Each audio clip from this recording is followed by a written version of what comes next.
Swilly, my man. What's up? We're back for another one. We haven't given up yet. Nope.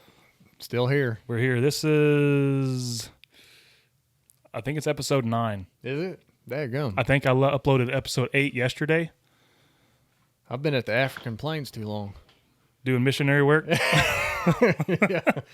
Yep. Yeah, episode 8. We are here at the Pine Knot Lodge again. Journey Unknown podcast brought to you by Rock Attack Outdoors. Just me and Swilly tonight. We're going to BS it. Just chit chat. Yep. We didn't get to talk. We talked last week. Is that when we called Trevor? Yeah, I think that was, we did the phone call with Trevor. Okay. So we talked last week and then, yeah. I've got some new news at least since last week. Yeah. I finally killed a deer. He finally killed a deer. I finally did. We got a little bit of success on the same day. Yeah. Yeah. What'd you? I got that doe. Yeah. I think I called you and you had just gotten. Yeah, that's Saturday evening. I called you. You Wasn't killed it it with your little girl, didn't you? Yeah. Yep. Yeah, man, she was. She was excited. Yeah, I remember the first deer I ever shot. Took my daughter out over to Alton's, and we sat in the barn, and had a spike come up. She wanted me to shoot it, and yeah, that was just a cool experience. I got to let her, track it down, and just to see the look on her face was priceless. So that was the first experience right there. Yeah, my dad's calling me. I'm about to tell Alexa to call him back. Shoot. Heck, just add him on the podcast. It'll be a lot of. Hey, Dad. Yeah, you're on. I don't know if he's quite ready for podcasting yet. He honestly, the what? Probably has no idea what that is. I'm on a what? So if you guys are listening to this, recording date is January 7th. It should be whatever next Tuesday is. We've been trying to do these on Tuesdays, just like normal electronic fashion. We had difficulties. Mm-hmm. And my computer was slow. I realized earlier. So it'll be the it'll be the 13th, I believe this will be out. But our Wi-Fi has been so slow. Like downloading has been decent, but uploading has been absolute garbage. So earlier I came in, I told you I was really hungry and I had to poop really bad and was looking for a dog. Yeah. So I made me a roast beef, ham, and Swiss sandwich on wheat bread and ate it while I was taking a poop. Now that's what you call putting it in and letting it out all at the same time. Yeah, making room and filling her back up. Hey, when you're a little bitty feller, you got to keep that weight on some way, somehow. I think the scientific term is extrusion. Is that what it is? Yeah, you put your material in and then you extrude it out the bottom. But no. Yeah. Ooh, that smells good. Alexa's making some deer meat. That smells really good. I do smell that. I had something I was saying. I forgot what I was actually going towards. Maybe, see, Journey Unknown podcast, Rack Attack Outdoors, Tuesday. Yeah. So we're going to also do another one probably this weekend because we got a birthday buddy, old big teddy bear. Old Logan. Logie Bear. Logie Bayou. Yeah, we're really looking forward to that podcast. We're going to take this stuff. It's a portable setup. Do we want to mention where it's at, or can we just say just hunting camp? I'd say we can. All right. I don't care. Oh, Leroy's hunting camp.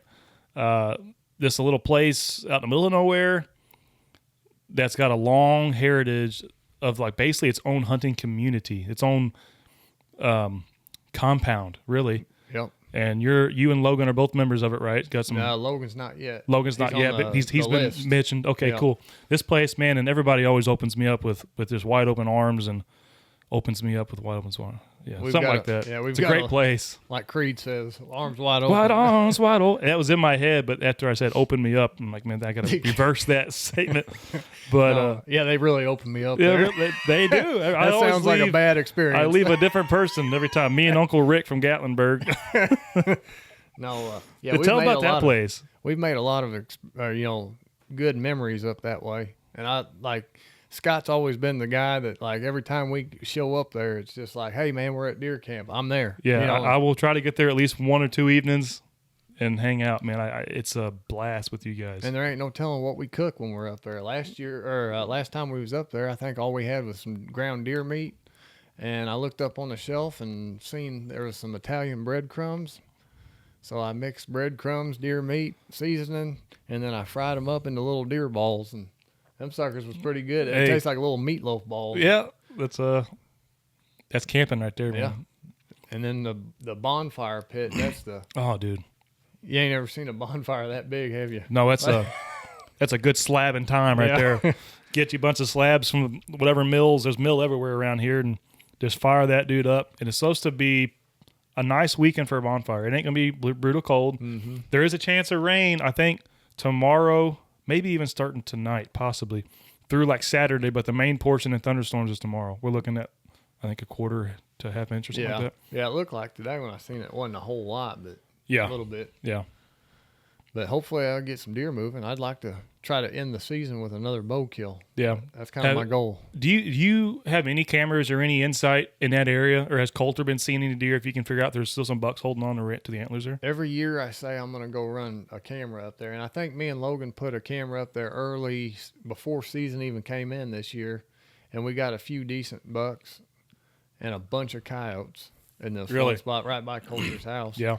But this year I've never really consistently ran good cameras up there, I mean, just thinking about next to the river, you would think like the silt and good soil, to me, there'd be better nutrients. Because, I mean, there's always big thumping bucks that's killed there and seen there. So, I mean, something in the ground there is holding some genetics for some deer. So maybe they'd have a little bit better nutrition. I don't know. I've never really stomped around that area, but just from what I would understand logically and what you guys have seen and what the neighboring farms have seen, maybe they'd have some antlers on their head, because I'm dropping like flies where I'm at. You getting bucks with no antlers? Yeah. I haven't really seen any on my camera at my house. That I've still seen some bucks holding their antlers. So but I don't know. Yeah, that place up there is more like just like a mystery hunting place to me. Yeah. Like you go up there and you don't know what you're gonna see. Yeah. I have seen some thumpers up there. Some of the biggest bucks I've ever seen around this part of the country has been up there. Yeah. Well, you've definitely seen some things. I've seen some things, yeah. That place is quite literally magical, man. I look forward to that every year, because it seems like we go, at least I go up there like maybe 3 times a year. Seems turkey season we'll usually do one, and then somewhere around, the rifle season when they do their cook, and then may find myself out there one at a time, but it's a good time. And then Logan's birthday is actually today. Yep. Right? Yep. So we're dying to get him on the podcast. He's dying to get on the podcast. They come over New Year's for the last little bit of it, and this is the first place he went was the podcast room. He's like, I gotta get on. I'm like, soon, man. Like, I'll be there next weekend, and we'll rock something out. No plans, just to. I'll tell you, he'll have some stories about us. He's a story. Yeah. That's the guy that, if you ever watched our Acre and Outdoors back in the day, he was the guy that fell out of a tree stand. It was when me and you were hunting one night. Yep. Because he was hunting with Ethan that night. Yeah, and we had talked about that at one point here too. Mm-hmm. Yeah, that's why the safety harness, that's a big deal. Yeah, he definitely convinced a lot of people that safety is paramount, Well, it wasn't too long after that, too. Me and him were hunting, and we walked quite a ways into this one spot. I don't even remember where we was now. It's been so long, but I remember there was this spot, and there was a creek, and he took 2 sticks of his climbing sticks, and I took all 4 of mine. So, like, we had, 6 sticks high. You gonna climb. And we was way up there. We was probably 30 foot in the tree. And we was over a creek. So, like, if you were to fall, it would have been, more like 40 foot, Yeah. And I'm sitting up there just kind of chilling out. Next thing you know, I feel Logan's arm wrap around my leg. And I looked at him. I'm like, what are you doing? Which is nothing out of the ordinary. Yeah, I mean, but it kind of struck me by surprise. Yeah. I was like, what are you doing? And he's like, dude, I got that feeling again, like I'm going to pass out. And I just reached my arm around there, and I grabbed him by a safety harness. And we had hang on stands, I guess you said? Yeah, hang on stands. And, dude, no sooner as I gripped onto him, he just fell forward and started snoring. I was like, oh, boy. That's scary, dude. And so Logan's a big boy, He's a big I was boy. like, I'm sitting up there praying. I'm like, God, give me the strength of Samson, because I said, I am not letting my buddy fall. Even though he had a safety harness on. Still, it was the freaked out moment of like, he's not going to survive that. That's a big fall right there. Yeah, and, that is scary. How long was he out? Probably, I would say, for me, it felt probably like 5 minutes. Yeah, but yeah. It was probably only probably 20 to 30 seconds, Yeah. and then he came to, and I was like, dude, that ain't cool. He's like, oh, it ain't no big deal. He's like, I just pass out every once in a while. And I'm like, dude, when you're 40 foot in a tree, It's a big deal. It's a big deal. Yeah. One small step for man, one giant leap for Logan. So yeah, he got that all figured out. Went to the doctor and got some stuff taken care of. So Hey, 'cause I haven't really heard about that happening to him for a while. no, he kind of figured the situation out. He said the doctor said when he'd get out and get hot and sweaty, you know, and then he'd climb a tree or whatever, and then sit down, his blood sugar just bottom Plummet. out. Yeah.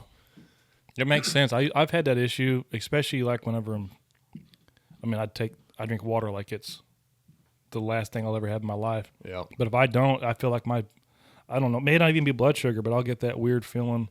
You ever get blood rushes? Yeah. Dude, It hasn't happened for all a the time. while. And honestly, I think because I do sit more now when I'm working, but when I used to, if I would sit down and stand up, and it does happen in a tree stand a lot. If I was in a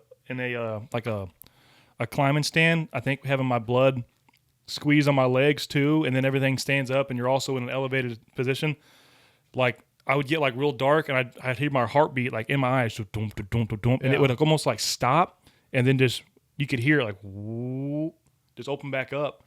Is it like that we're talking about? Something like that? Yeah, and like it doesn't happen all the time, but every once in a while, every time I stand up, something like there'll be days where I'll stand up and it'll just be like, whoa. You know, you got to kind of catch yourself. I don't know what causes all that. I wonder if it's a mineral thing or some kind of deficiency. It's got to be. It's got to be, yeah. Because I've had one before in the past where it was so bad I did pass out like really? That. Like I'd stand up and all of a sudden, dude, I just felt like everything just closed down. Man, I hate that feeling. Is you got in your fingertips, you can feel it coming. Oh, I had from heat exhaustion. I've had it a few times. Yeah, man, that's scary. Really scary. Yeah, that's so why I have to drink a ton of water. Yeah, that's why. I mean, why I feel so strongly about them safety harnesses, because that's my worst fear in life is to take something I love, which is hunting, and have a buddy die. Like that would not.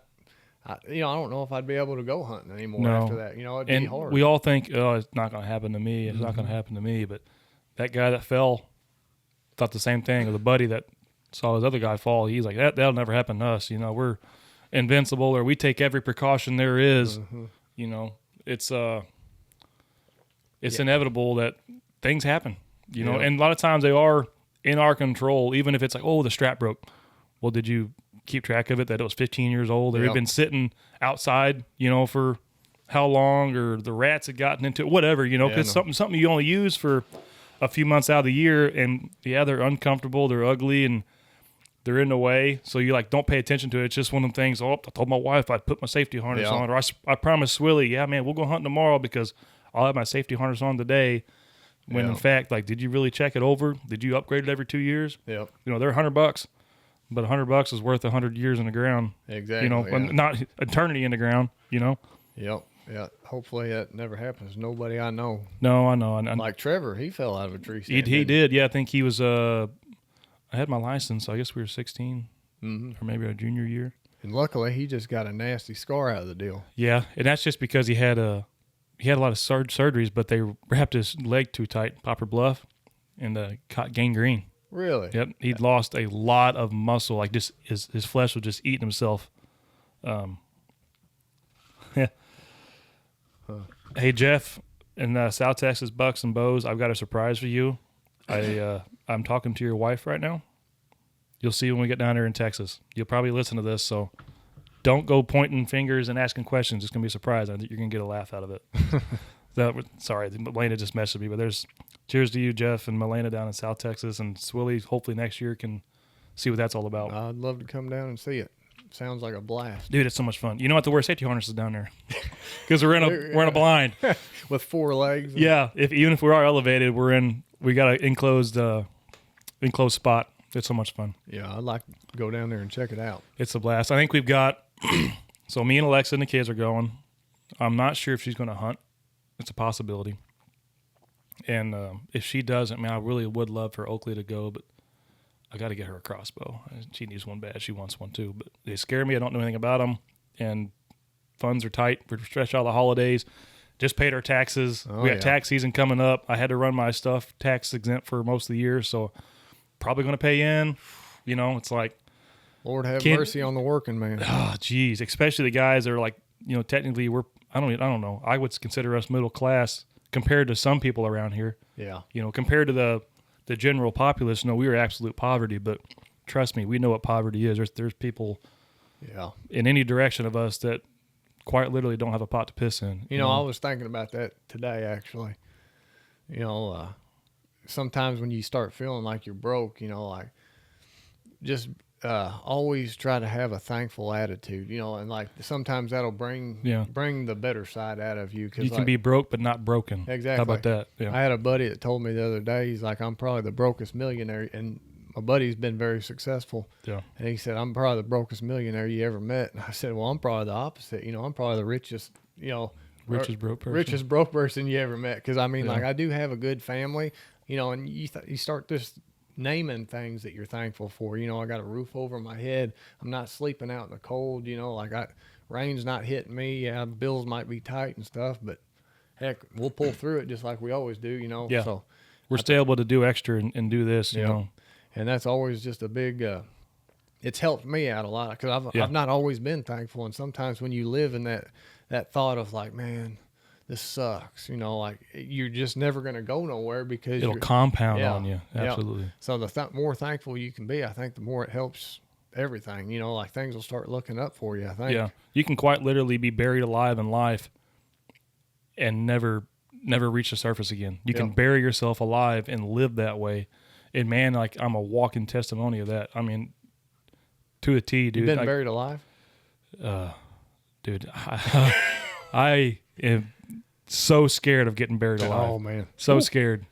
But like I watch TV and they'll do that as a punishment. Some mob gangster dude's like, oh, take that, you know, here's your final piece of dirt. Oh my gosh. Yeah, that'd be scary. That's scary.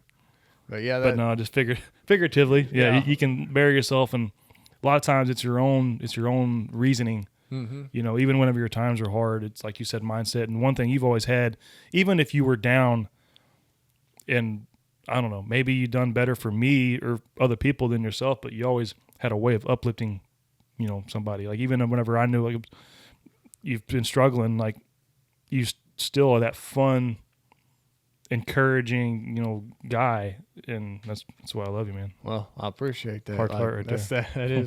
That is good to see that, you know, like I do that, and that's what I want to do is, you know, I want to be that person that lifts people up, that makes people, you know, maybe snap somebody out of a bad time or something, or just give them a little bit of a smile or something, because I mean, this world's hard enough as you're living in it, and it's like, man, if you think about it, every bad thing that ever happens to you, there's a lot of them. You know, you got you'd have a whole list, man. Crappy boss, you know, your pay, you know, you're living paycheck to paycheck, but then look at everything you got good going for you. You know, like you got a kid, you got a wife, or you know, not saying that everybody's in that situation, but whatever you got going for you, there is something good to look at. Yeah, and look that way. You know, we can damn sure have it worse. Because I mean, I used to work at a factory, and man, that place was so negative. Like, I mean, the environment just brought you down. So I was always that guy at the factory that, you know, I had to be there for 8 hours or 12 hours.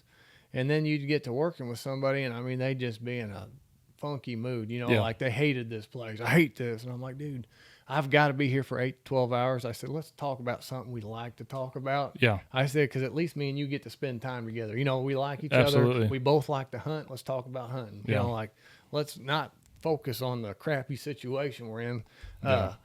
And in fact, today I was thinking about, I heard a story, I think it was last Sunday or at church. There was a lady named, I think her name was like Corrie ten Boom. Her name was Corrie? Corrie ten Boom. Oh, Corrie. Okay, it was one name. Gotcha. And anyways, like back in the concentration camps and stuff like that, her and her sister were Jews, I guess, and they were in the concentration camp. Well, the guards, like the whatever camp or room that she was in was like infested with fleas, and like they were eating them alive, you know, and she started getting down on her luck, and her sister was like, you know, the Bible says in everything give thanks.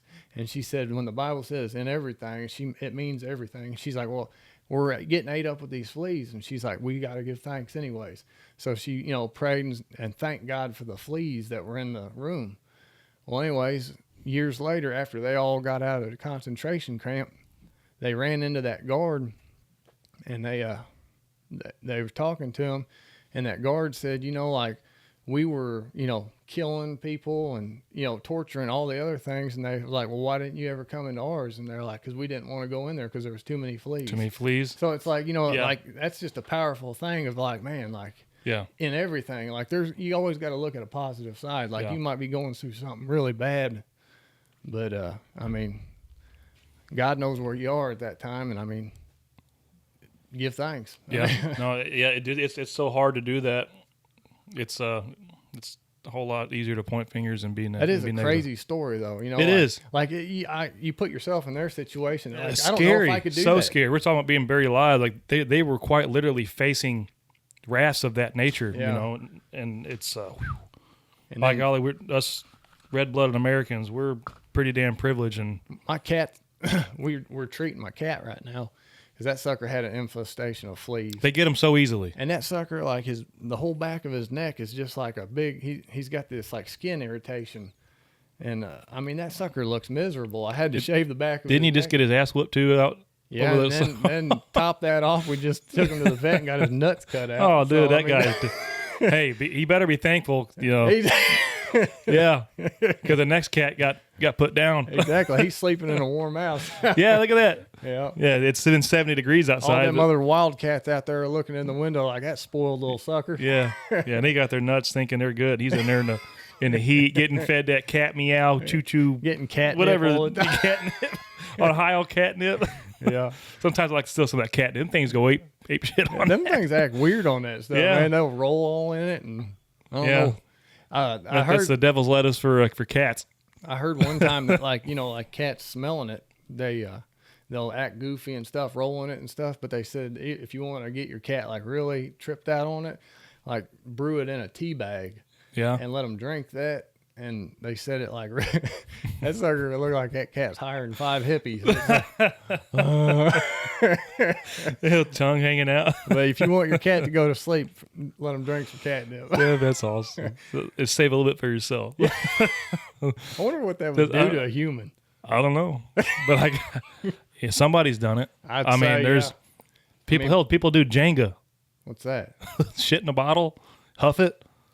Like Maybe it's Jenga, or Jenga. Yeah. they poop in a bottle. Oh yeah. Let it ferment.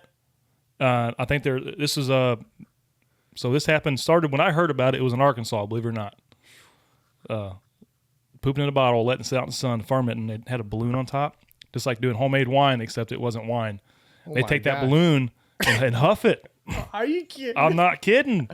What does it do? Like it Makes could- you higher than shit. Where's the drums on this? Oh thing? man, hold on. Oh yeah. You got the groove.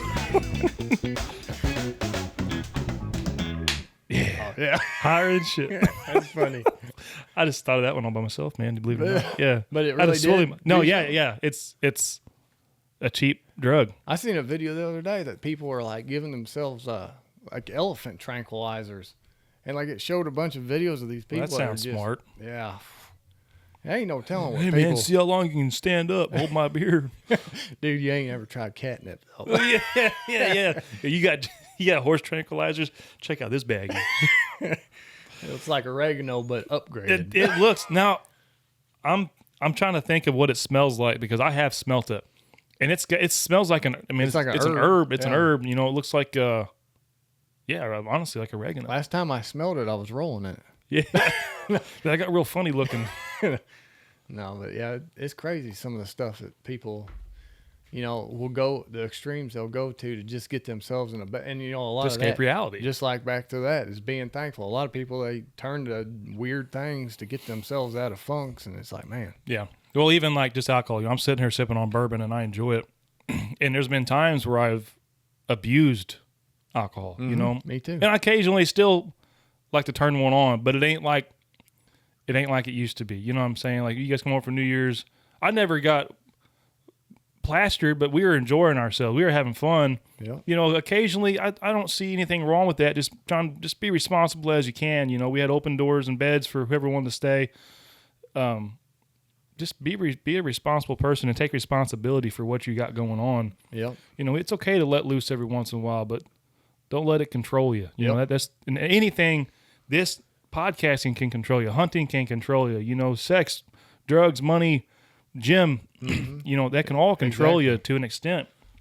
And I'm speaking from experience when I say that. Many years of my life, I let that kind of stuff control me. Yeah. Like, you know, like if me and my wife would get into it, like instead of like trying to like really think and pray and find out how we can work it out right then, like I would escape and I'd go run around with my buddies and, you know, get drunk. Yeah. And then like, you know, after being away for a while, you know, the problem seems like it's, you know, calmed down because she's not super mad no more, but you never fix the problem. You just and it's creating more issues, you know. There's and some people cope differently, and there's also, you know, people that'll drink and they're a good time and there's not really anything going on. Then there's this other crowd that, you know, is putting a smile behind a troubled mask, you know, or they're just a flat out angry person in life, and it amplifies whenever they're drinking or under the influence. So I don't know. Like, I'm not going to, damn sure not going to smack anybody's hand for whatever they're doing. You know, I don't really agree with the hard drugs, but as long as you're being a responsible human, you know, you have faith and you have your heart, like you said, in the right place. Like, it's okay to be an adult and make some childish decisions every once in a while, to an extent, you know, and have fun in life. I've met a lot of good and some people. Some people just don't want to do it, and that's fine too. Yeah. You know, there's nothing wrong with that either. I met a lot of good people, you know, in my younger years of going to the bar and, you know, having fun. Oh, dude, yeah. Some of my best friends and things and opportunities that I've had is over a beer. Mm-hmm. You know, because it makes you more social. And yeah, I mean, honestly, most things that I have, we'll share a beer. You know, and that's not everybody, but I'm not saying we're sitting there getting plastered and running around doing stupid shit either. But I really do say that, you know, like what's in somebody's heart will come out. Yeah. That's why I really feel like it's a good, you know, it's a good thing to get your heart right, you know. Yeah. Because, like, I remember, heck, years ago, me and my buddy, we'd go out, we'd go drinking. We'd be half drunk. We'd be standing outside my shop. Rain's pouring down, and we're just standing out there. And, I mean, we were just, totally into a conversation about God, you know. I've had a lot. It was like, yeah. You know, like, and I don't think it was for naught, because it's like we weren't so drunk that we don't remember that. Yeah. I remember everything we talked about. I've had a lot of ending night conversations, and it's probably his way of saying, hey, you see? Yeah. Even though you tried to escape it by yourself, guess who's here tugging at you, you know? Yep. Somebody's got your hand, you know. It's not you, it's not your buddy. I mean, yeah, your influences, definitely it's easier to see because we can see, touch, and smell each other. But yeah, I think he's always talking to you. Oh yeah. Even in your dark days, you know, just saying, hey, stupid, wake up. Yep. But anyhow, yeah, that's pretty heartfelt conversation to start off with. So I was going to ask you, how long ago did you really start working out? Ooh, baby. That's a good combo. So you've been doing it for a long time. I've got shoulder surgeries and stuff to prove it, which everybody in lifting has that problem. But I was probably a freshman year of high school when I started, got introduced to lifting. I've always been super active and loved anything activity-wise and sports, ate up with baseball. But I've always just been a twig, man, you know. But I do remember you was a lot smaller when I first met you. Oh, yeah. Yeah. I mean, I'm only 30 pounds heavier. I'm probably about 40 pounds heavier when you first met me, but you've always had a metabolism of a mouse. Oh, dude, I had tapeworms. Which, you know, like, that's what I'm saying. Like, the grass is always greener on the other side, because you're one of them kind of people that can eat pretty much whatever you want, and your body will naturally just burn it off. If I quit going to the gym, I will lose weight. When a lot of people quit going or eat whatever, they'll gain it. Yeah. You know, I can eat and drink whatever I want, and I'll be I'll call skinny fat just because I lose some definition in my mind. Like, oh, I'm going south in a hurry, but I'll lose weight. But really, like, getting serious in the lifting, probably the last 5 years, I'd say, is whenever I've been off and on heavy. I was in the Marine Corps, you know, and I had to be fit. And when I was 2015, it was when I went and I won a bunch of meritorious boards, and I was Marine of the Year for the East Coast and all these stuff, and my physical fitness was top notch. I was still 160 pounds, you know. I was just this lean, mean little redhead, you know, but not mean. I don't have a mean bone in me. Yeah, but after that, and I came back to civilian life, I felt out of place. Nobody done that. I was a weird guy for being in shape and had to get a job. And then we shortly, me and Alexa were together. We ended up got pregnant, and just life hit me, and I became dominant on more drinking and stuff. And everybody was doing it here. I didn't have the lifting to bring myself back. So I'd say probably the last 5 years is where I really turned it on. Like the last 3, I've gotten more serious with trying to eat better and taking supplements and just getting my blood work and stuff checked and just getting my body on track, because, man, with today's time, everybody's just deficient in so many things. Yeah. And, dude, it's become such a part of me. Like, I have to do it. Like, I skipped today. I didn't skip. I hit legs last night, and I'm hurting like a son of a gun. But I have to make myself take an off day every once in a while, because, man, it's easy to get hurt. I got both my elbows trying to flare up on me, tendonitis. This one's bad, like bad. And today, this one, I went and I grabbed some waters, a case of waters, and brought them into the shop. We having a safety thing, and I felt this one kind of tweak. I'm like, man, if both of them go out at one time. I've never had that. Luckily, it's always just been one. Be thankful for your moment, right? Like, I've had one that's good. But, yeah, with shoulder injury and this going on, it's tough, but it's a day-to-day drag. But I love that struggle. It's like it's my drug. Yeah, it really is. And and you have an amazing transformation. I mean, because you used to be, you used to be big. Like when I first met you, had traps, like Trap City. You were a big, swole guy. City. You trapped, dude. You had traps. When you were holding that catfish with old boy, one of the pictures. You may not remember. It was buffalo, I think. So Buffalo, you were talking about guy on a buffalo. When we were both yeah, but fishing. you're like you had traps touching the top of your forehead, man. It was crazy. But you've been like this stout big guy to just like, quite frankly, out of shape, 260 pounds, big, out of shape, big guy. and then to where I went to Northern Missouri that one year, and I hadn't seen you for 6 or 8 months, and I'm like, I think I drove by you. And I didn't know who you were. Now you're like this. You're way more lean than I am, and you're bigger than me. Like you got it going on, dude. I don't know about that. You are. No, it's definitely changed my life in the last, what was it, 3 years? I'd say. I think it was 2020. Yeah. Well, we'll see how good at editing you are right here. If you can make a before and after picture pop up in here. Yeah, I can put that up there. If you can't, let me put that on my notes. Yeah. But yeah, like AI can do anything. Make me have like he's black from the African. Yeah, African plains, like 3-year transformation. No, but like I finally like it's crazy how moments like that hit your brain like. So, like I said, my whole younger days, I was wild. Yeah. Wild partying. I was having fun. Didn't really think about diet. And then, or actually, let's start back from the beginning. So I started getting back into lifting when I was in high school, because I'll never forget the day that I really started lifting. I was in 9th grade, and one of my buddies, who was just this super like stout, but he didn't have a lot of coordination, and we started wrestling. They call that Tard strong. Tard strong, yeah. And he like gripped me up and wrapped me up, and I was this skinny, lanky kid at the time, Were you? And he threw me up against the window, and I was like, holy cow. And I remember that day I went home and I said, man, I'm going to need to start working out. I don't want to get beat up, and that was my first thought process of it. So, man, I was going home doing push-ups, whatever weights we had around the house, I started doing that. And then as I got through high school, going up, man, it was like I was in basketball, soccer, and like I just found I could see you playing soccer. Well, that was because that was the only sport that my school offered. Like it was basketball or soccer. Because you went to a Westwood Baptist Academy. Baptist Academy. Yeah, so like at the time, and that was right when they first opened up. So basketball and soccer was it, and I love basketball. Soccer was all right. I don't mind it. I mean, it's kind of one of them filler sports. But it was kind of one of those things. Like all my friends were playing, so I'm gonna play. Like yeah. And I mean, I loved running. I loved being physically running. fit. Just staying active. If I had shoes like that, I could run. Do you know what truly got me into being in shape? Because none of my family, none of them, I don't know, has ever been inside of a weight gym. What? You ready? Yeah. Goku. What is that? Is that Dragon Pikachu? Ball Z? Dragon Ball Z. Dragon Ball Z. I used to go outside in my rubber boots. Kamehameha. Dude, I will still every once in a while start it all over and binge watch it.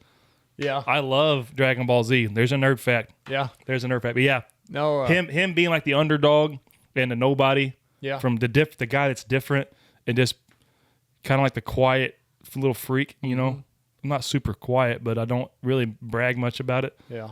Like that's always fueled me as a little kid. Yeah. Sorry, I had to tell you that. That's awesome. Yeah, I never really watched any of that. Like I knew what it was kind of, but I never got into it. But that's cool. You know, like everybody's inspired by something. Yeah. No, like I was joking because the other day, because we was talking about, you know, like everybody gripes. They're like, man, our coach back in high school, like, you know, when we didn't do something right, he'd make us run. And I was that weird kid that was like, you want me to do 10 push-ups? Okay. 50 push-ups? Yeah. I'll see how many I can do. You know, like, you want me to run 10 miles?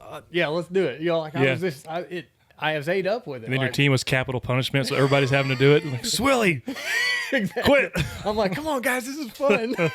Come on, 5 more flag pulls. No, yeah, but Say shenanigans one more time. Shenanigans. I remember in high school, my goal in senior year, before I graduated, I was like, man, I want to bench press 300 pounds, you know, 3 plates or 315. Yeah, 315. And actually, I think my goal was just 300. I just wanted to hit 300 pounds back then. And I remember I got all the way up to, I think, like 285. And then I tried to put 300 on there, and I never got it. So I was like, man, that's weird. Well, anyways, long story short, get out of high school. A lot of things went on, got a job, found a wife, bought a house, you know. Then I was working, partying, whatever. Well, then at like 23 years old, me and my buddy, we was like, let's get back in the gym. So we get back in the gym, and man, we get back into it hard, you know. Mm-hmm.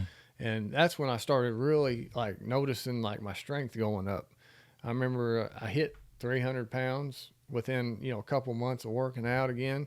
And I just gradually was putting like 5 pounds on every week or 10 pounds or whatever I felt like. And having somebody there with you helps. I'm by myself, so I don't ever load.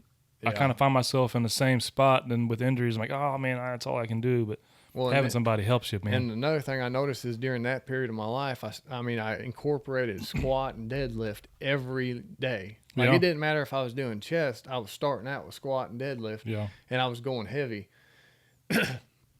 And that's why my back hurts these days. You know? And like I'm kind of a little bit broke down, but I remember like all of a sudden I just kept shooting. I think Jay Cutler.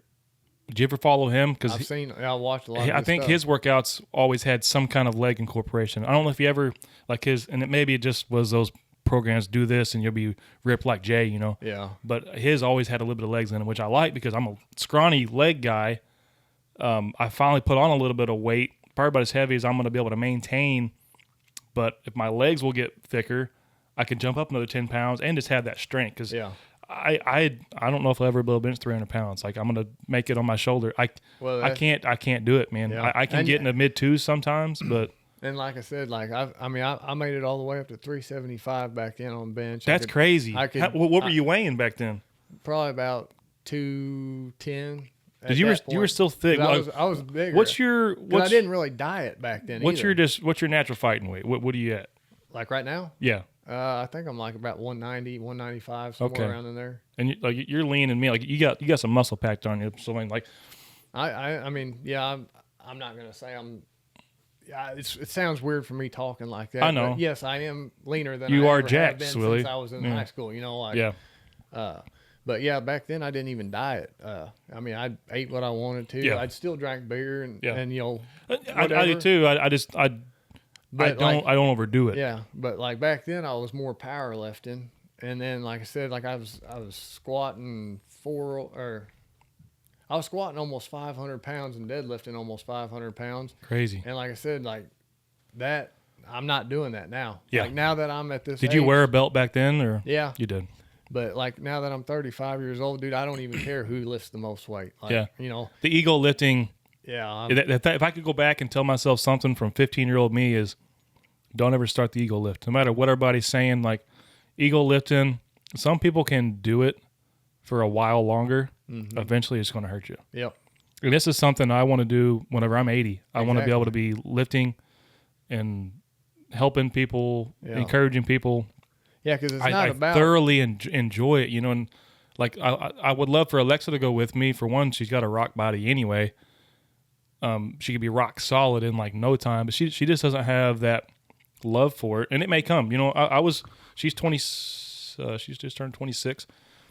That's whenever I started kind of getting back into it after the Marine Corps. Maybe I was probably like 27, 28, probably, because right now I'm 32, and between like 30 and 32 is in my best shape ever. You know, I've got my stuff checked and taking what I need and eating better and slowed down on just the straight up partying, you know. And well, I told I was talking to Logan not too long ago, and he was telling me, he's like, man, he's like, you've always liked working out. He's like, I never did. He's like, even when we was in high school, he's like, you would drag me to the gym all the time, and I'd work out with you, but he's like, I just didn't like it. He's like, and I was like, dude, I said, yeah, like, man, the pump, you know, I heard Arnold Schwarzenegger say one time, say that like the pump is almost better, if not, or just as good, if not better than sex. Yeah. And he likes sex. And I was like, you know, I heard that when I was younger, and I was like, what in the world? You know, that's weird. But I'm not going to relate it to that, but it is definitely an addictive feeling, like, because your dopamine gets... The pump lasts longer. Yeah, and when you feel like your muscles are just bulging, you know, like, that's just a feeling that I like to start my morning off every day like that, because, I mean, like, you know, you feel I envy you for that. You feel like when you go to work, you're just, you know, you got your blood flowing, everything is clicking, your brain's starting to operate a little bit, you know, and I hate waking up. Some people are good at it. Like, I know guys that like wake up 5 minutes before they got to leave to go to work. They jump out of bed, they throw their pants on. That's what I do. They don't even get a cup of coffee. Like, I've always been that kind of guy. Like, I've got to have an hour or two to wake up before I start doing anything. I'll get more sleepy. I'm not a morning person, but I'm up late.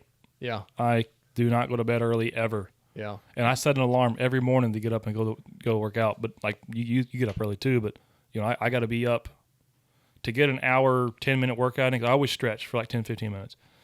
I need to be at Piedmont at 4:30. Yeah. No later. It's a 40-minute drive. Yep. You know, so I have to get up at 3:30, get rushed, get all my stuff together.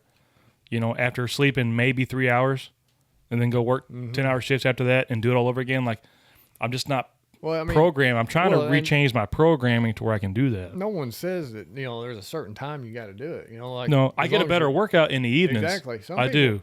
I used to. I feel away. Even if I'm tired, I come in, I'm like, I'll be literally falling asleep on the drive. I don't know how many times I about wrecked coming home. Like, it's the gun honest truth. And I'll get here, I'm like, I need to go lift, and I'll take a little bit of pre-workout, take my vitamins, and by the time I'm getting there, it's like, boom. You know, let's go. Yep. Let's go. I feel way stronger. By then, I've ate food all day long. I'll usually eat something before I go. In the morning time, you know, I try to eat just a little bit. I hate lifting on an empty stomach. Yeah. Especially on a chest, back, or leg day. You know, shoulders and arms and stuff like that, going hungry is fine. Yeah. And see, like, I'm the opposite there. Like, I'd rather lift without anything on my stomach. I like to eat. I feel like now I'm a little guy, but I like to eat. Now let's put it this way. If I'm going to lift, like try to max out or something, yeah, I want to have something in my system. But if I'm just going there to move my muscles, you know, like not really, you know, I don't care how much weight I lift. I'm just trying to get reps in, stretch my muscles out, you know, get in proper form. Yeah, that's where we get hurt in the first place. Get a good workout in. Yeah, I usually don't eat anything until 11 o'clock every day. That's kind of like my new thing, because like I mean, there for a while, dude, I was counting calories, I was counting carbs. You don't have to do all that. I was doing all that but it interested me. Yeah, because I would like to a little bit better, at least give myself a range. But honestly, it's just hard when you have a family. Yeah, it is, and that's why I don't. Then if you don't eat mama's cooking, she's bitching at you because you're not eating her cooking, and it's not good enough.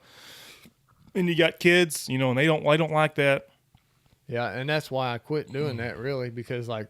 I mean, I did it for probably a solid year. I had my fitness pal, and I mean, I would log. Yeah. I would weigh everything I ate because it interested me so much that like you see these bodybuilders, and you know, like I don't know, my whole life I've walked around and you know people are like, I need to lose weight, but nobody's successful. But then you look at these bodybuilders and they're successful. It's like, what's different between what they're doing and what the normal person that just watches what he eats or whatever. Or like a fighter, where they go from a 190 class to I don't know what that stuff is, but like the 145 class. Yeah. Like you don't even realize, like looking at their body, they're like this lean mean at 190. Like you would be non-existent at 145, but then they'll drop it. Yeah. You know, and that maybe is stretching it, but that's amazing. I know they're professional athletes is what they do, but even if you had a tenth of whatever secret sauce they were doing as a normal person, would be amazing results. Well, and but now they got all these shots and stuff, and I hate to say it, but that's the worst possible thing you can do to your body, because they don't want to do physical activity, and then they're stuck with a lot of excess. I'm not saying that I don't think that they couldn't be effective for like somebody that doesn't really know anything and they're just trying to get a head start on it. But when you're dropping 100 pounds in 6 months, there's no cheating victory. No, you can lose weight, you can, but if you don't eat your protein and you don't eat right, you're going to lose your muscle too, and then you're going to look like a skinny little bean that your muscles are falling off you. Like I don't want to look like that. I want to look like a warrior. You know, like when I take my shirt off, my daughter looks at me and she's like, the other night it cracked me up. We was at softball practice, and I had a short sleeve shirt on, and I was putting sun's out, guns out, baby. I was putting the ball on the tees for these girls, and this little girl, she's, I don't know, 8 or 9, 10, I can't remember. She's my buddy's daughter, and she looks at me. She's like, "You got big arms." And I was like, "All right, let's focus on hitting the ball." She's like, but you got veins popping out everywhere. And I was like, let's again focus on hitting the ball. It's like Swilly, where's the bathroom? It's over there. It's over there. No, but like, it's just, that's the thing is, I don't know, you can't get where you want to be. Like you look at the fighters, the MMA people and stuff like that. The reason why they're bodybuilders and everything is because they have a goal. Yeah. And like, I don't know how I do it, honestly, but like I get so driven sometimes on my personal goals. Like I'm not fighting nobody. I'm not going on a stage somewhere, but I get this vision in my mind of like, I want to look like this. And dude, like once I get that vision set in my head, dude, it's just like, there ain't nothing stopping me. Like I'm going to reach that thing. Like I'm going to deny every piece of candy. I don't care what you're eating. I'm a sucker for Reese's. Yeah, I know. But once I do that and I program my mind, like I am not going to do this. I'm going to do everything, but that's what it takes to be like it that. is. Like you can't just say, well, I'm going to try, because I mean, if you try. Yeah. And honestly, and I'm not saying that there's anything wrong. Like you don't have to look like a machine. No, but you've been to where you looked at before this, like you know what it feels like to not. I've been on the other side. I cannot relate because I've always been small in tone and I've always been active enough. Even when I wasn't lifting, I was still working out occasionally or still playing ball. Like I've always just been in shape, but like just small framed. So I don't know what it means other than just being the little skinny Scotty. Like seriously, like, and that bothers me because I'm like, man, like all my life, and I'm like, how do I look like even I do now? Well, you work your ass off and you eat and you work your ass off some more. And when you're tired, you do it anyway. Yeah. Well, I'm going to tell you, like, be honest, like when I was, when I first started, man, it was like, I wasn't the person who I knew I was in the mirror. Like I knew there was more in that, and I'd look in the mirror and I think it's every day. I mean, not truthfully. I mean, I think it's what we deal with every day. There'd be a fat guy staring back at me, and I'm like, what the heck? What have I done? Like, I've never let myself go like this. And whenever they see that before and after, like send that to me, and I'll put it up there. Like they're gonna be like, holy cow. Well, and not only was it my looks that I didn't like, but I mean my physical life. I mean, let's see, back in 2021, 2022 is when I started. I was 32. So my age. Here I am, 260 pounds, got put on blood pressure medicine. Dude, I hear that all the time. I'm like, what in the world? Blood pressure, even some diabetes things, sometimes heartburn. Heartburn like crazy. Like, every time I'd eat, I'd had to take heartburn medication. Yeah. And I'm like, dude, I'm like 32 years old. Like, and I'm getting put on all this medication. Like, this is not right. Right. And not to mention, other things. Like me and my wife, we'd be trying to make love sometimes. My ding wouldn't work. And I'm like, that is and not... it looks bigger whenever you're skinny. Well, yeah. But I'm like, what's going on? Like that stuff like super ate me up, and I was just like, And then after I started, losing weight and stuff like that, it's a slow process. Like a lot of people, they want to get to losing weight, but they want it tomorrow. They don't. It's just like investing money. Like you're not going to get a big gain. It's so hard to get people into the gym because you got to understand it's a long term. It's a long term, and I have a problem. I get in there, I get excited, and I'm like, do this, but just do lower weight or do less reps or something, But if I was them and I was watching you work out, well, I don't want to look like a pussy. I want to do what you're doing, exactly. Or screw this. I'm going to get results faster than Billy Bob over here. And they go in and they're so sore they can't move for 3 days and they're done. Yep. Because man, I got to do that and feel like this all the time, and I got to take away all my foods. I got to quit drinking everything. No, you don't have to quit, and you don't have to push that hard. Eventually, you're going to want to push harder, and you're going to want to quit those things, or at least really slow them down. You know, I like being me. I love being me. I love doing what I do. I love also the healthy side of it. It's my balance. Yep. Whenever I take some weeks off, I don't hardly ever take weeks off unless I'm injured or hunting trips or something, but I notice myself slipping mentally, and I'll eat like crap. I'll drink more when I'm not lifting. I'm like, hey, I gotta. That's my reset. Like in my mind, hey, like I'm getting angry. That helps me relieve stress, my anxiety. I can just be me there, and everybody knows me. You walk in, you have a conversation, you're like, hey, dude, they're uplifting, or they're like, most of them. I don't mind not constructive criticism. Like people like, thanks, Will. I thought you said you lifted. Like, oh, shut up, dude. Like you don't do calves, do you? Like, no, I don't have calves. Like that kind of stuff too is uplifting too, and but it depends on who it's from. But man, like I know it's beginning of the year, so it's a perfect time for this conversation to come out. Like I didn't have this planned tonight. We just talked about it, but forget that New Year's resolution. Gym's too full. Don't come in there, dude. If you want to seriously change your life, do it now. Yeah, don't wait till tomorrow. If you wait till tomorrow is going to be tomorrow again and tomorrow again. Yep. You don't have to go in your cabinet and destroy it right now. You don't have to pour every piece of beer down the sink. Small changes. Just cut back. Yep. Go into the gym, meet a friend, get a hold of me or Swilly. I promise you, we'll uplift you. And, and on the weekend, may drink a beer with you too. Like it's, I was talking to a buddy in the gym this morning, actually, and I was telling him, I said, a lot of people, they say they don't want to go to a gym because they think, everybody's buff and they're ego and they'll look down at me. Yeah. I was like, dude, if you really understand us, we are some of the most broken people you'll ever meet. And we love to see you when you come in there. Like, I got a buddy right now that's in there, and he's always been a big boy. And dude, like every time I go by, I'm like, there you at a boy, keep at it. And I'm proud of you. Yeah. There's no shame. I love it. And sometimes I see big people come in and like, I do want to stare. And it's not out of like, oh damn, they're fat. It's like, the amount of courage it took them to walk in here. I'm in here and I'm not trying to brag, but like I'm a decent in shape person for a little guy. Like I'll be in there with a cutoff shirt. I never wear a shirt. You're lucky I have a shirt on this podcast. Yeah. And especially if I'm in a pump, I get a lot of compliments, and it's all guys. Like seriously, like we don't work out for the girls to compliment us. It's our buddies. Mm-hmm. Is it not? Yeah. It's tarps off. It's tarps off. Talk right it's there. Tarps off for the boys or my buddies that give me shit. But then you know what? They'll conversate with. I'll get back to the fat people. I shouldn't even say that. The bigger people, I'm not insinuating at all like fat shaming. I've been known to like say that, but like I don't like excuses. Exactly. That's what irritates me is excuses. Not everybody has the ability to maybe be 10% body fat, but you have the ability to change.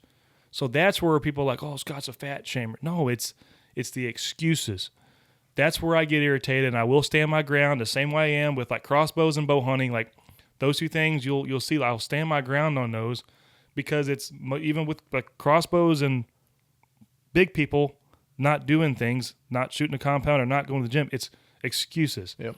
So and I'm living proof of that. Yeah. Like like it's one thing if you've been skinny and ripped your whole life and you never had to struggle with it, but like I've been there.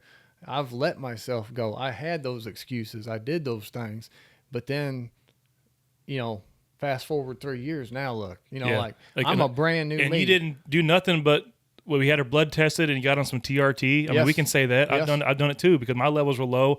I wasn't able to gain the mass that I felt like I was working for.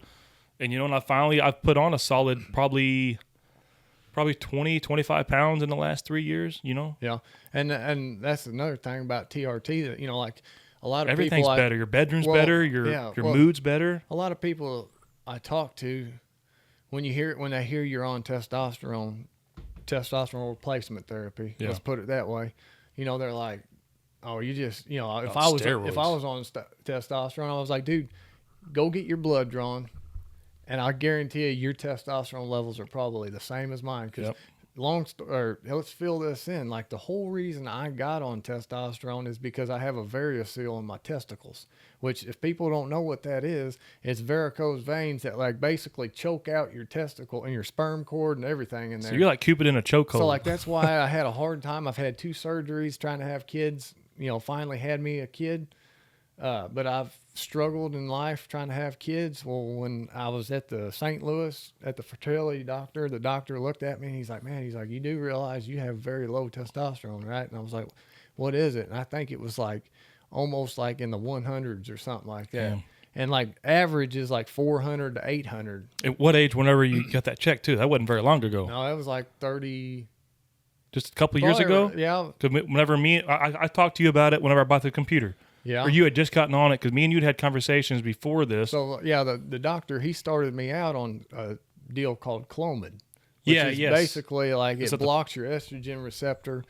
And anyways, it makes your body naturally produce testosterone more. Well, like after taking that for a while, like I was like, dude, like I feel like, because like my whole, you don't even know what normal is. As I was going into my 30s, I remember always talking to my wife, and I was like, I know things are supposed to feel different when you get older. I mean, it's natural, but like, I don't even feel like the same person. I said, I don't have that drive to get up in the morning. Like, I go to work, I come home, same old thing every day. It's just like a very depressing, monotonous, day in and day out. Another day goes by. And I was like, I don't know why I feel like that, Well, once I started taking the Clomid and my testosterone started coming back up, I was like, dude, get your primitive instinct again. There's that old me. Like, there's that guy I used to know, I truly think that my testosterone has always been low. I truly think I've never been able to grow a beard or nothing. I've always just had that like sluggish feeling to me. I think I've never produced much testosterone. And honestly, and I hate to say it, but I grew up on fried foods and snack cakes and cereal, I think that truly stumps. I think, Eric, because and not to blame fault like parents wise, but like that's just what I grew up with. It's what we did. And we always had a garden, but everything was fried. Yep. Besides our garden fresh salad, everything's fried and bacon and grease and all this stuff. It's like I think that might have something to do with it. But because you hear back in like the old days, heck, there's 70-year-old men still making love to their wife and having babies. Yeah, it's like pull out game strong because here I was 32 years old, and sometimes I couldn't even come to the game prepared. Right? Yeah, like, I know what you mean. I've been there. And I'll be true. I've been off of testosterone for like a month and a half now. Just with the house and stuff, it's expensive, and I'm trying to find other avenues. There's a place I can maybe go have my insurance covered, but like I've lost that drive. You know. I still have the drive to like lift and stuff, but I can tell my recovery is no longer there. I've lost some size. I've lost some just drive and manhood. Like in one way, it's kind of nice because I've learned to refocus whenever you're not always thinking with the other head. Yeah. Like this stuff has really helped me. Like, hey, you know what? Maybe I can figure out how to control to not be some little horn dog, but also take care of business. Yeah. This being business and go to work better and then my workouts are better because honestly, truthfully, like I love the 2 things in my life I love other than my God family, basically God family, like my family being my wife and my kids. That means more than anything, but lifting and hunting. Yeah. Those 2 things, if you took those away from me, those are the 2 chop me off at my knees. Those are the 2 things that saved me. Like, I honestly believe it saves me like every day. It's what I think about every day. Hunting pulled me out of a lifestyle that I was going towards, and it brought me in a different direction. And it's crazy to hear that story with so many people. If you sit down, like I know you don't listen to a lot of podcasts, but I hear that all the time. And hunting is a big thing, and a lot of times hunting comes from athletes too, because you grew up playing sports. Like when you get out of it, you lose because everybody's trying to work for a purpose. Something is driving them to reach a better goal. Whenever you come out in the real world, The real world and all these negative people slap you in the face. Yeah. And it's like, dude, you're ignorant. You can't be dreaming like that. All them dreams are going to get you is a hungry belly and an empty bed and then a divorce, whatever. So seriously, like you lose that. So I think with hunting, that regains that untouchable goal, that unreachable goal, where you don't see deer like this walking through the woods every day. And it's a whole process to just get that drive. And with that also comes athleticism. And, it kind of gets you back into wanting to live. Because, man, I realized that dragging that deer out, even though I thought I was in shape, or whatever, I was carrying around that 30-pack of beer belly, or I was carrying around myself at 150 pounds of nothing, like, it gives you just a more of a the drive. Simple put, just a drive. It is. And anyway, but back to where I was talking about, like the testosterone. When I got figured out, like I will say that you, like a young person, a lot of people like they just want to. How catch the swine? What? We're going to bed. Okay. You want to pause it? I'll just let it run. I can edit that out or put them in there. Heck yeah. Hey, come here, give me Ain't hugs. nothing wrong with a little bedtime action. No, I want you guys. But you guys are going to bed early. You guys got school tomorrow? Yes. Oh, school's been shut down all week. Nobody was allowed in the buildings or something like that. They had Really? maybe a gas leak or something. I love you, buddy. All the day. You guys look clean. Because of the toilet. The toilets? Did you clog up the toilets? At school. No. It might- Lay a big doo-doo. Yeah. Don't be pulling on the cords, okay? You've already turned my camera some. Did you fart a little bit? I heard that. Swilly's lucky I ain't had gas this whole time. Love you, sissy. Dad, and you got this by this. I know. Hey, sissy, do me a favor. When you go by that camera, reach up and tap the screen, okay? I want to see what it's looking at. Will you do that for me? Just tap it. It should light up. Okay. How's it look, Swilly? Looks like we're on there still. Okay, we're good. I saw Archer had touched it when he walked by. Just don't pull on that cord, okay, sis? I love you, Dad. I love you, buddy. Sleep tight. Yep. Sweet dreams. I'll see you tomorrow, okay? Tomorrow later. Yeah, don't let that shut on your sister's head. Okay. Them doors are pretty sturdy to pull back for a little one. Hey, call Finn out there too. Oh, I thought he was about to yank her down. Oh man, I'm gonna. it's a wiggling, ain't it? Yeah. Just in case I do edit that out, I can at least have something to look at. Yep. Anyway. Yeah, the testosterone and lifting and So life like, and yeah. So like, like a lot of people, like younger kids, or not a younger kid, but early 20s and stuff like that, they'll be like, man, like I need to get on some TRT. I'm like, no, you don't. Like what you need to do is you need to go get your blood drawn and see what your levels are. I'm not saying you don't need it. Don't jump to it. Don't jump to anything because I've got a buddy. He's 40. I think he's 41. I could be lying, but he's at least 41. And he was telling me the other day he went and got his blood drawn, not on testosterone, not on nothing.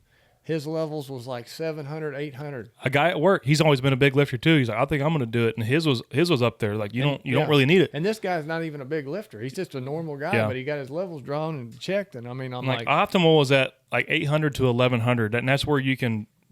That's when you feel like really good. Yeah, you feel really good.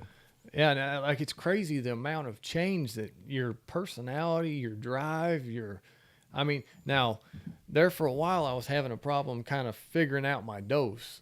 Because I did start doing it when I started actually doing injecting testosterone, actual HRT or TRT, whatever you call it. When I started doing that, like I did there for a while start getting it a little too high. Yeah. Now, I don't like it when it's too high either No. because like when it's too high, you feel like a beast when you're in the gym, but also you feel like a beast when you're at home. Absolutely. Too. And like the On smallest edge. thing, like your kid or your wife will Yeah. do something and it's just like send like, For me, already having a short, like I don't have the patience, like short patience, it definitely amplified it. yeah. So I think kind of being off of it now, I can maybe realize, okay, this is how I feel when I'm off of it. I don't like how I feel, but I kind of see maybe how I was acting on it. Yeah.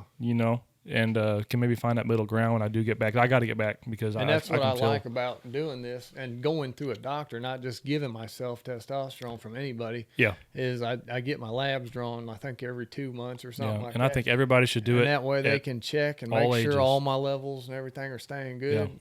Because there's a lot of vitamin deficiencies too that Exactly. can really change your mood. They can find out early signs of something bad, Yep. or you.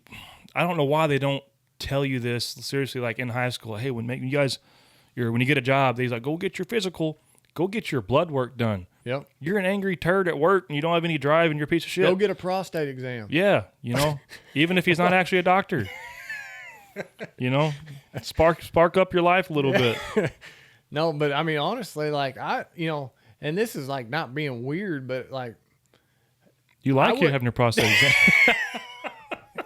I know. I was kind of. No, we finish each other's sandwiches. no, but I mean, I don't think there's any early enough age to do that. I don't think so either. Like, because I mean, like whether you're trying to be a once college athlete, I mean, not saying you should get on TRT immediately, but I think that should be. No, I'm saying like the prostate exam. Oh. Like, I mean, everybody's we're like, back to the prostate exam. It's I not, was talking about blood work, Swilly. well, yeah, that eating your too. vitamins, that too. You start young, drinking on your that. milk. But prostate exam, a lot of people, they wait till they're like, I'm not getting the finger in my butt till I'm like at least 50 years old. Well, what if Yeah. you got prostate cancer already? Yeah, Like, cancer doesn't care about age. Yeah, I mean, all it is a quick, whoop, Yeah. and I mean, you may have saved yourself, a Yeah. lot of years. You never and know. you can pocket pull behind closed doors. I mean, it's no big deal. I always said first time I ever go in there to get one, I'm gonna, as soon as he slides that thing in there, I'll go, oh. I wonder how many people do Is that normal, though. Doc? Is it normal? That is going to be a weird experience. That Pop a Viagra before you walk in just because? no, Oh, just me? it just you're not reading my mind. No, Man, but I really think get your blood work. If you ever think about TRT, don't just jump into it and take it from some dude at the gym that's like, dude, I got this stuff like from this guy down in Florida, like, good stuff. good stuff, man. It'll and don't take that guy's opinion. Like, actually go to a doctor, go get your blood work drawn, see where your levels are at, and then go from there. Like, Yeah. that's not, because like TRT is testosterone replacement therapy. You're not boosting your testosterone. You're bringing it back to normal, like what it should be. Yeah. And I wish I would have got my levels checked when I was 18. I do too, man. That way I could I know swear, kinda- I don't think I had much. Mm-hmm. I've always just felt off. Yeah. Always. I mean, I'm different. I like being different, but that's a different kind of different. It's just a down depressing thing. Well, and like, there's some guys that's like, maybe that's my problem. I do believe testosterone will make you feel unmotivated, like that. Yeah, for sure. It But does. also laziness can do that too. So I mean, Yeah. there's a fine line. Like, Yeah. just because you're not motivated right now doesn't mean that you couldn't get back into it.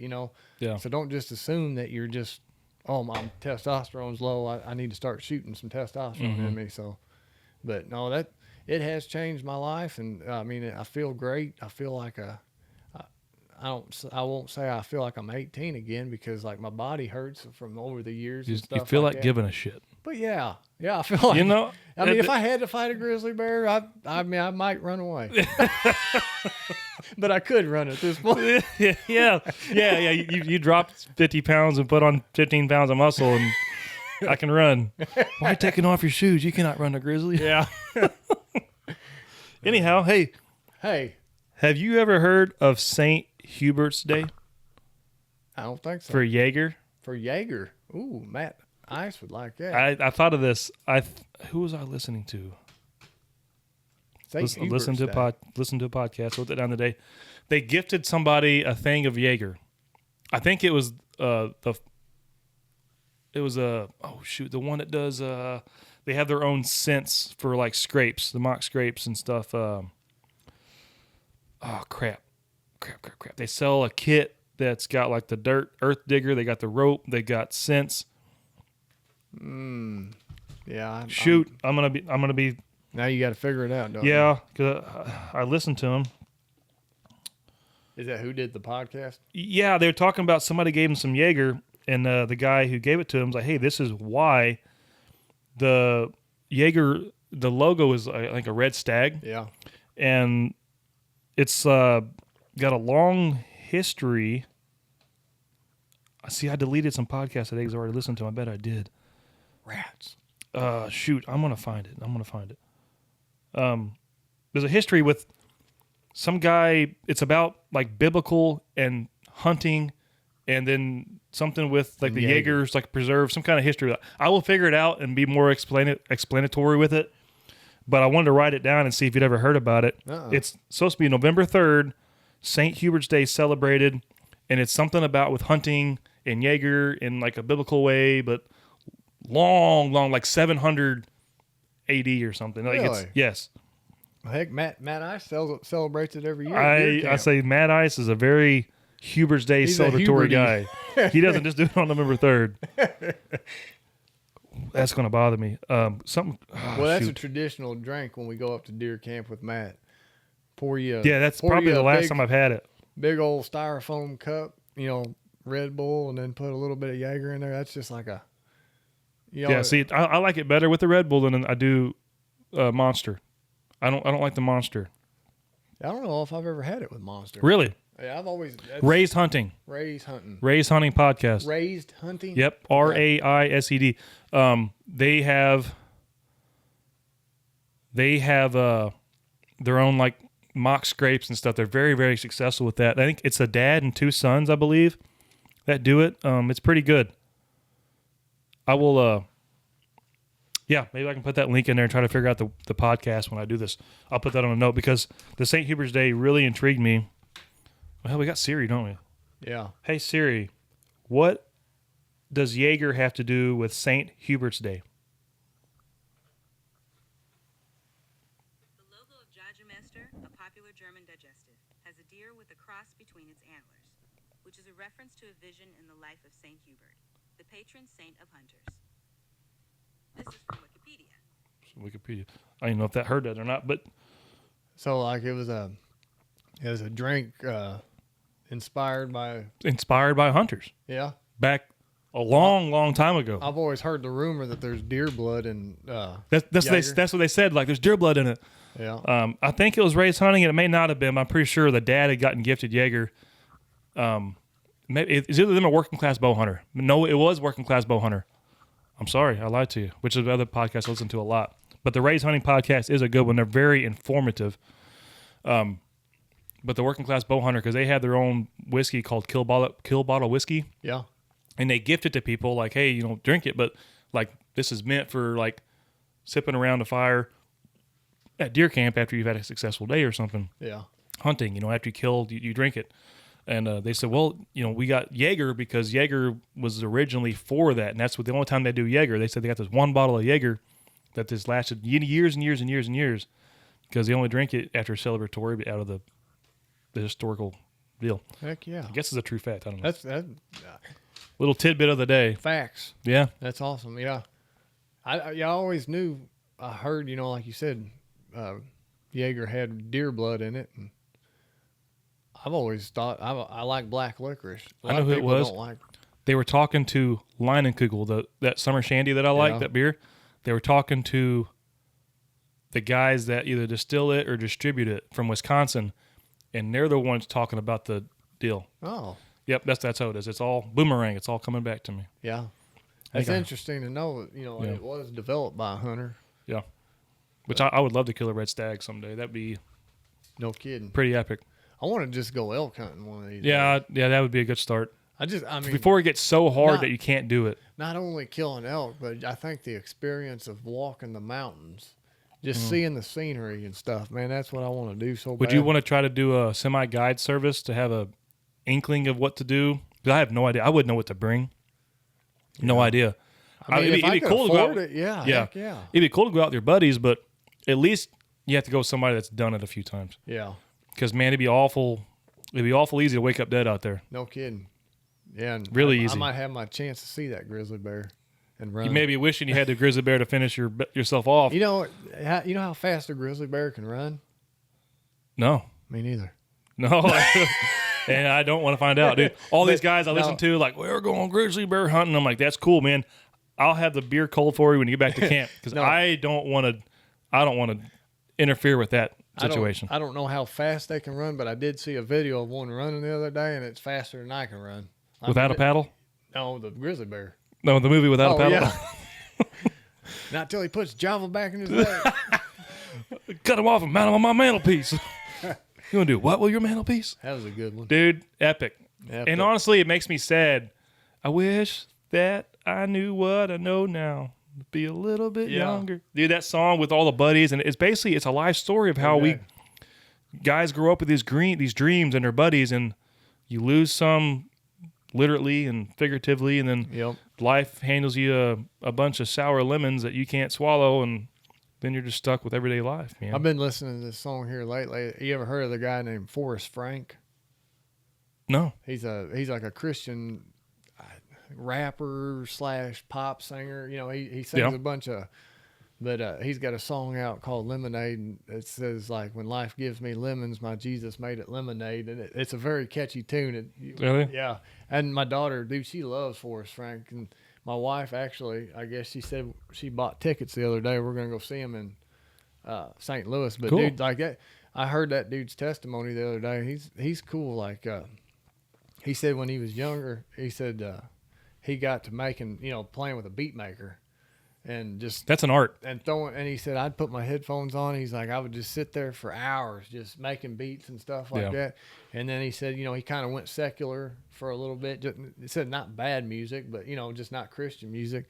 And then he said he felt led to just go full on Christian. And I mean, like, Sucker sings like praise and worship hymns like you'd sing in church, but behind the beats, and it's real catchy. I like him.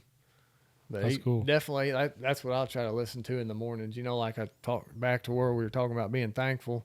Like I'll wake up, he's got a song about being thankful. I mean, he just got that happy vibe, Yeah. That's the mode I try to transport my mind to first thing in the morning when I get up. So he definitely, if you like that kind of music, he's a pretty cool little artist. I have a really hard time listening to gospel music. Do you? It's to me. I hate to say it. It's like depressing. Really? It's all about like some sad and like there's the way they sing. There's a certain I don't know what it is in me that I see through some of these things that are being like not portrayed. I don't even know how to explain it. Just like some people will talk and they're always like this sob story and like slowly bring it up and no, give me the excitement. Yeah. And a lot of songs are like that sob story and like I'm supposed to be feeling fulfilled and joyful for being a Christian, not sobbing and always like, oh, pity, pity, pity. That's what I see a lot of people that's like sacrilegion is just pity, pity, pity. And but there's music like Skillet. Yeah, that's awesome. So their band's fantastic, but it's a different kind of genre. So like when I grew up, church I went to was like, anything with a 4/4 beat was satanic, pretty much. Like, yeah, Grandpa said, go and throw your rock and roll CDs in the garbage. That's devil's music, and you can't wear skirts up above your ankles and no shorts, and it's like holy cow, like you can't even grow. You're not even allowed to grow a beard. It's devil to grow a beard. And, well, I remember, back in the day, there was a Christian rock band that came to town, and I listened to that stuff, Well, anyways, I got a couple of my buddies to go with me to the concert, and I remember the preacher got up, and he's like, everybody that didn't go to that concert, I want you to stand up. Well, heck, it was like me and two of my other buddies was the only two that didn't stand up, and he's like, see these young people right here, these are prime examples of how God's working in us because they did not go to that rock concert. And I'm sitting there thinking, I'm like, dude, do you understand how many people were led to the Lord at that concert?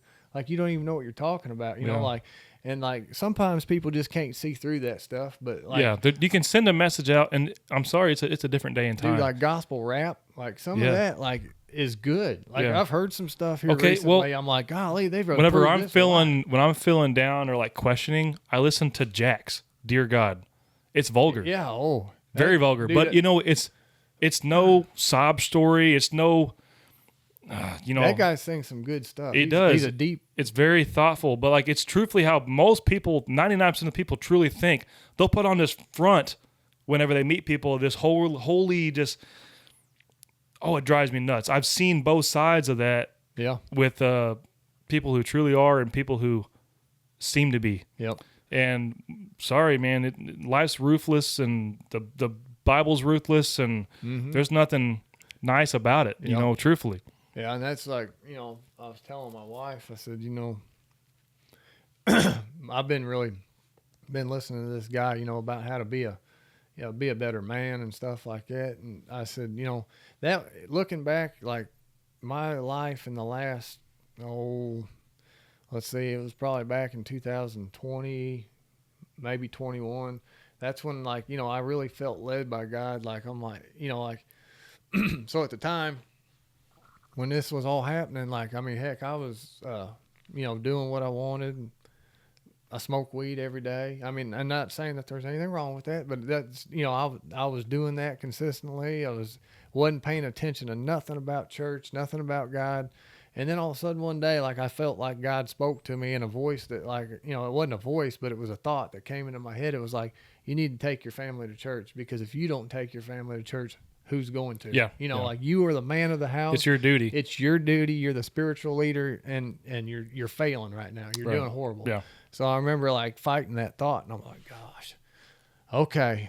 You know, I was like, you know, because I was kind of in a bad way with church after my childhood, you know, like, and I was kind of mad at them, and I was like, dude, I ain't going to church. Like, they, you know, talking about judging people and everything like that. Yeah, and we've kind of been in that situation too. It's just, it's people are people. Oh, yeah. And unfortunately, that's why I get sometimes I fix this out in the woods, just because I don't have to deal with the people. Exactly. You know, the ones that are putting on that fake mask and will blame you for your past, but have their own that, by God, they don't want seen, you know. Exactly. But I mean, like, so yeah, I went to church. I took my family to church that first Sunday, and dude, I'm not going to lie to you.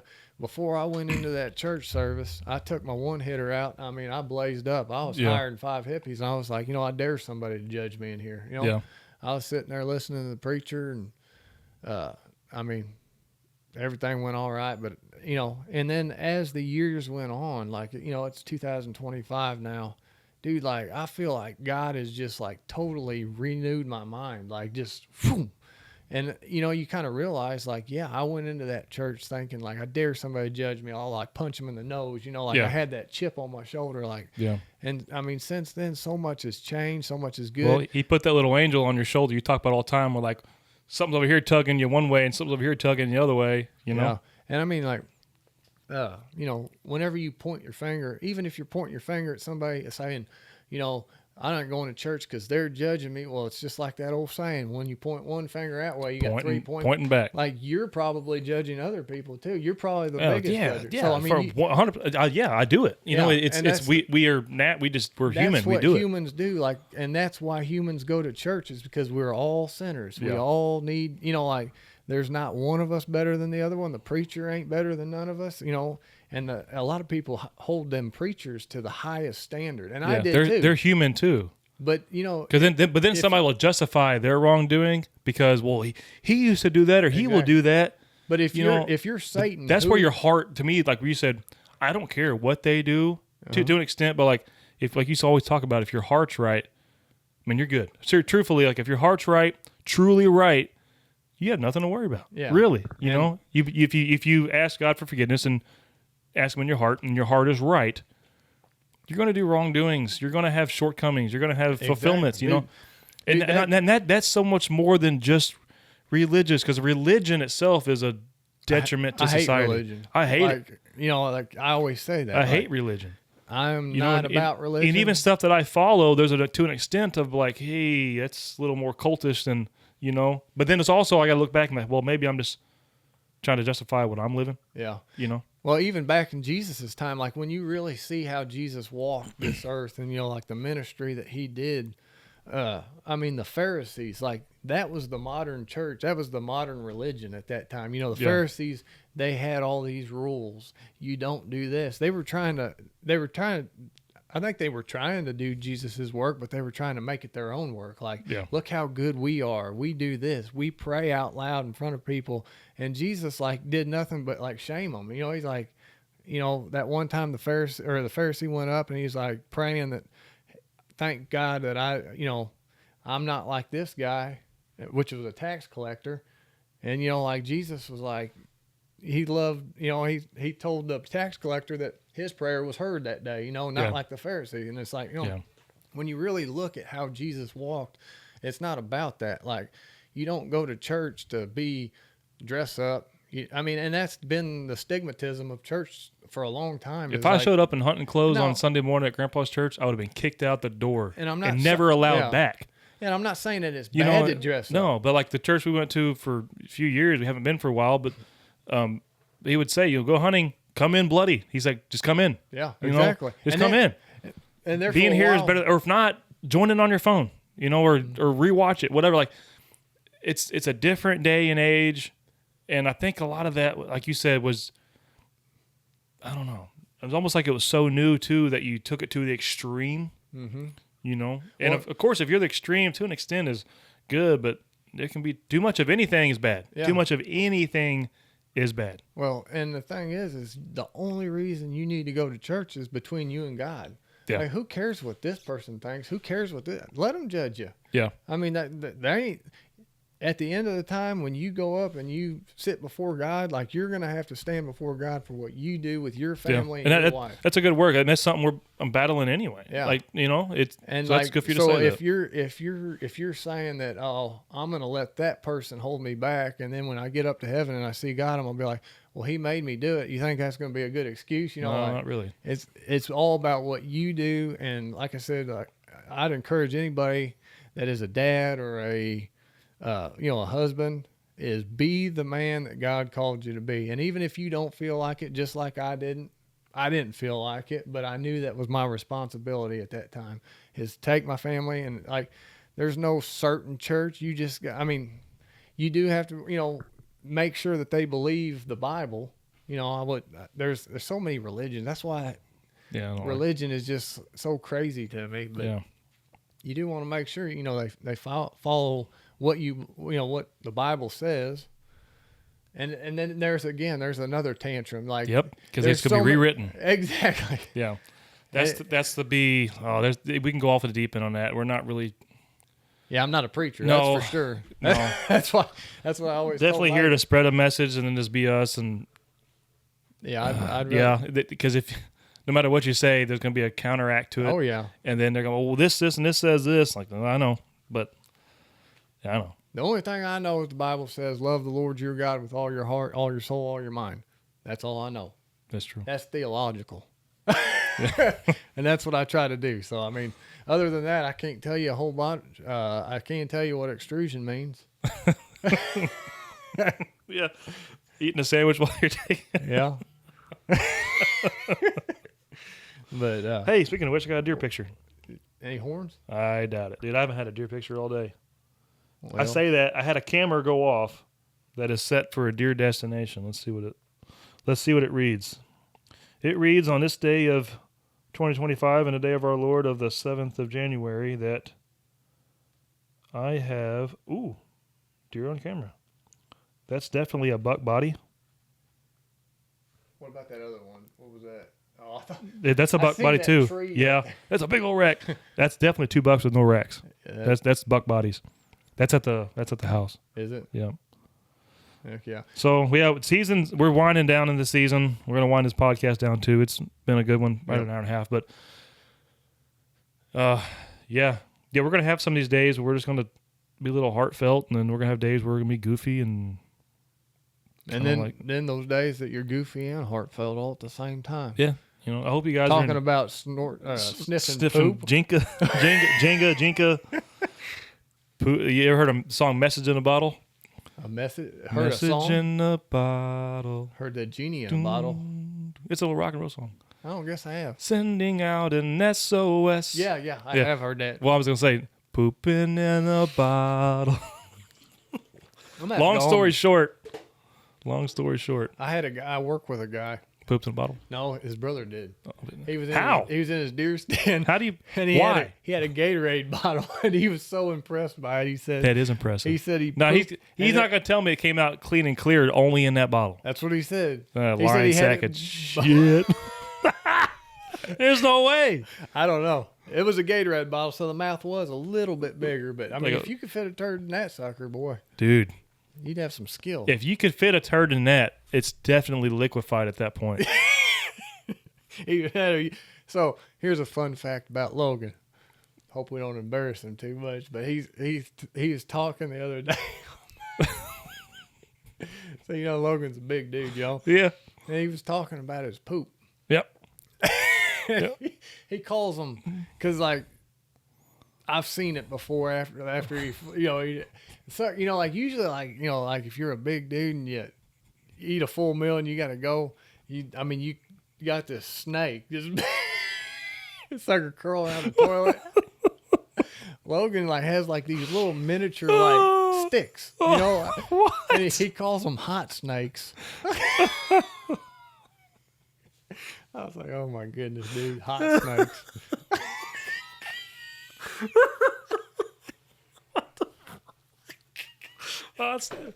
He names his own shit. It's all the time. That's what he said. Hot snakes. Logan. Love Well, you, buddy, happy birthday. I think that's a good closer. Happy birthday, Logan. Yeah. Hope your day's not as shitty as this conversation. We will see you this weekend. Yes. Swilly, thanks for coming out. Hey, thanks for for you having guys. me, If we bud. still got you here, hope we didn't. Hope we moved you a little bit. Hope we gave you a couple laughs. And stick with us, and no telling where we'll go the next time. Yeah. This weekend probably a little more wild and rambunctious. If we got all three of us together at the deer camp, we usually let loose a little bit there. And last weekend of bow season, like I said, I just got 2 deer on camera. Definitely are buck bodies with no antlers. So we may be chasing an impossible dream this weekend, trying to kill a buck. But we'll be together. But we'll be together and we'll do it. I may yet venture out to ATA on Friday. I really, really, really want to do it. I just got to see if I can get away with it. But yeah, we'll see. But yeah, you'll hear this next week on Tuesday. We'll make another one this weekend for the following week.